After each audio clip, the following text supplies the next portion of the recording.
Hey guys, I'm Bob, and today I'm going to show you what I did to cover two propane tanks behind this fence, as well as a propane tank next to my shed. We purchased one piece of 6 by 8 foot pressure pine fencing, and I was able to cut that one piece to create a cover for propane tanks on two sides of my yard. So this one here, I was able to affix to an old stump. A tree came down this wintertime, and as a result of the tree coming down and me cutting it up, we had propane tanks that were clearly visible from our home and from anyone driving into the driveway. So my wife wasn't happy with that, so I decided I'm going to cover them with a piece of fencing. And luckily I was able to tie into the stump, so if you have an old stump that's somewhere near your propane tank, and you could do the same thing, you could tie into an old stump. But the other cover I have over there, I submerged a 4x4 inch post into the ground, and I attached the fence to the post, and I'll talk about that after we look at the details of this one.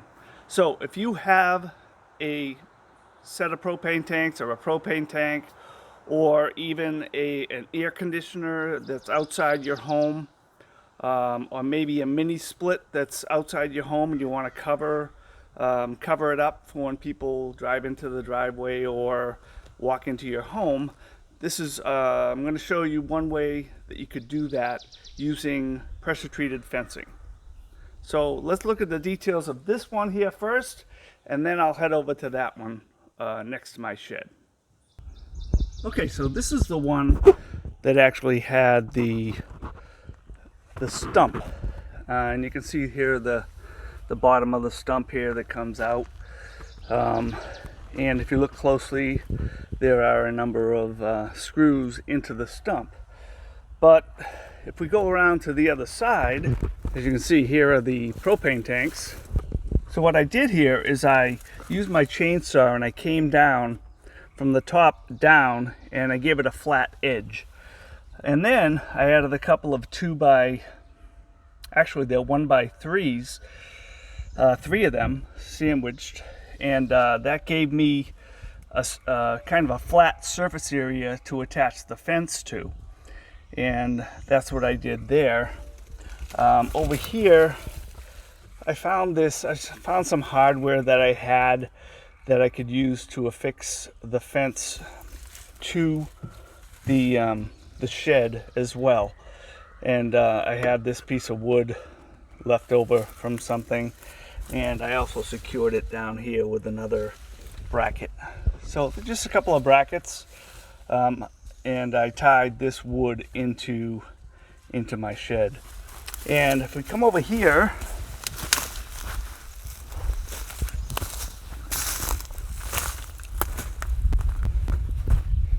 I used a post. It's like a 3x3. I got a lot of leftover wood from a local log home builder. They put out wood every now and then, and I just grabbed this.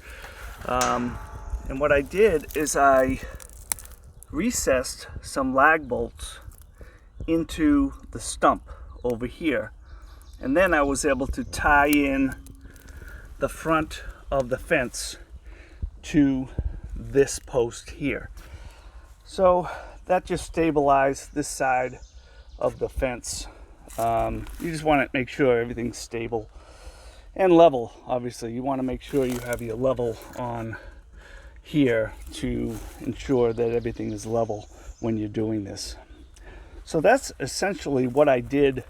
But this particular fence, but it came out great. And my wife didn't like what it looked like at the bottom, so I ended up cutting up a bunch of stumps and just placing them strategically at the bottom. It kind of looks nice instead of just nothing down there. So, and she put on the this star with the north, south, east, and west on it. It was on our bigger shed at one point. But anyway, you can see how I tied in to the post and the stumps with, I think they were 2.5 inch screws, exterior screws, decking screws, maybe some 3-inch ones as well. So it's very solid. It doesn't move a lot. We get a lot of high winds, and that's what happened with the stump. But this is, I mean, you have to have a stump to tie into here. The other one that I created, I submerged a 4x4 inch post. Let's head over to that one right now. Okay, so this particular propane tank is a smaller propane tank, and it's just a single one.